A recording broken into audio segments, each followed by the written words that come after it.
नमस्कार. उर्मिलाच किचनमध्ये आपल्या सगळ्यांचं अगदी मनापासून स्वागत. आज आपण डाळ मेथीची भाजी बघूया. मेथी चिरून स्वच्छ धुवून घेतली आहे आणि तुरीची डाळ आपण कुकरला 3 शिट्ट्या देऊन मऊसर शिजवून घेऊया. छानपैकी लसूण ठेचून घेऊया. 7-8 पाकळ्या घेतल्या आहेत फोडणीमध्ये घालण्यासाठी. ठेचल्याने लसणीचा स्वाद जास्तीच चांगला येतो, म्हणून आपण मुद्दाम ही ठेचून घेतो आहे. फोडणी तयार करूया.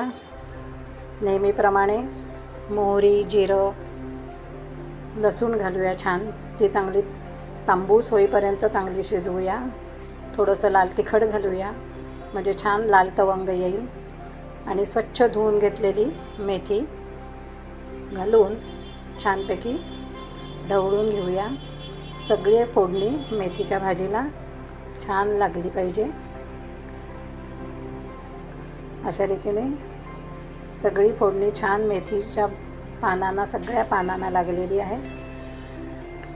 आपण तुरीची डाळ घालणारच आहोत, पण तरीसुद्धा थोडासा जाडसर घट्टपणा येण्यासाठी अगदी 2 चमचे आपण बेसन घातलं आहे.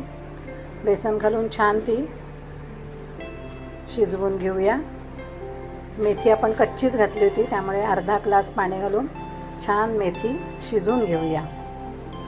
अगदी 2 मिनटात मेथी शिजेल, काही फार वेळ नाही लागणार. मेथी शिजल्यावर आपण जी उकळून घेतलेली डाळ आहे तुरीची, ती घालूया. तुरीची डाळ घालून आपल्याला जेवणामध्ये काही जणांना दाट भाजी लागते, काही जणांना पातळ भाजी लागते, त्या अंदाजाने व्यवस्थित पाणी घालूया. आता उरलेल्या गोष्टी हळद, तिखट घालून चांगली सरसरीत करूया.